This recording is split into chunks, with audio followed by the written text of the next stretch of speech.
smart business.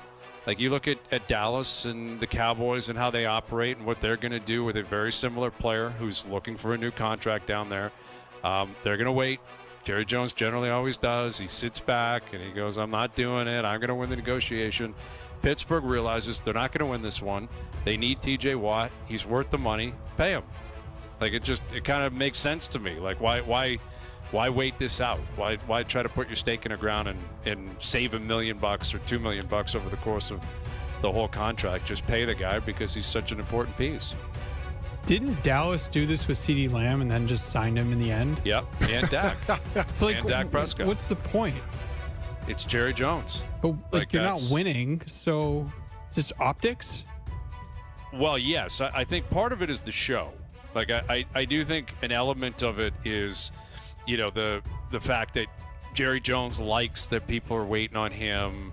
Like, this is his whole world, right? Is owning the Cowboys and being Jerry Jones. But Mekhi Parsons, like, by all accounts, is looking for a new deal, and he wants to be paid. And now that TJ Watt has been paid, he's probably looking at that saying, that's my bar. I don't think he should be paid more than Watt personally.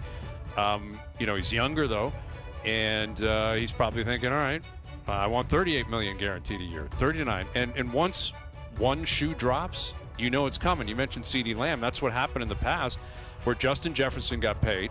I think Tyreek Hill had been paid. Jamar Chase didn't. He was waiting for it. But then CeeDee Lamb just looked at it and said, okay, if Jefferson's making that, I'll take $2 million less a year. It's not that complicated. Like, this is just where I fall in line. And Jerry Jones waited it out. And I'm sure the same thing's going to happen with Parsons. He's just going to wait it out, because then everyone's talking about Jerry and the Cowboys. And if he can create a circus, he'll create a circus.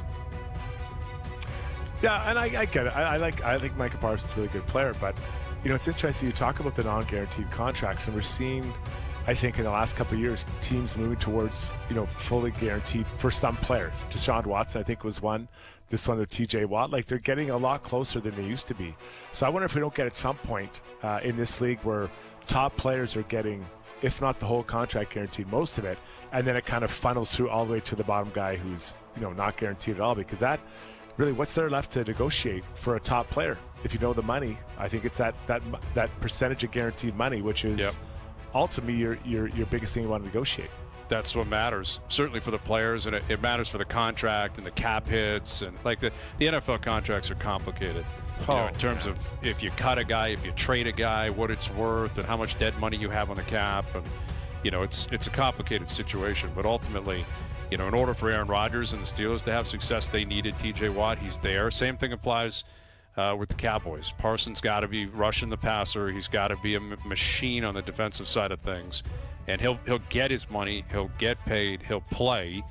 But it will likely be a typical Jerry Jones circus beforehand.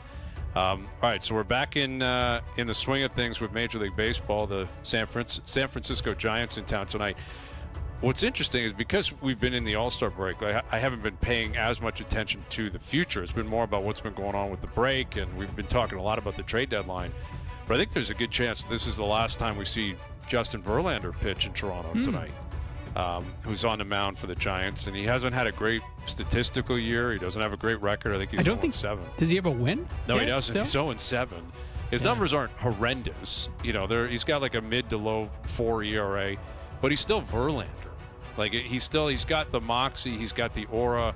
He has obviously dominated the Blue Jays many, many times throughout his career. I believe he threw a no-hitter against the Jays. Here. Yes, he did. He threw a no-hitter against the Jays. And this could be it. Like, this could be the last time we see him pitch in Toronto, because he's not a young guy, and obviously he's out in San Francisco now.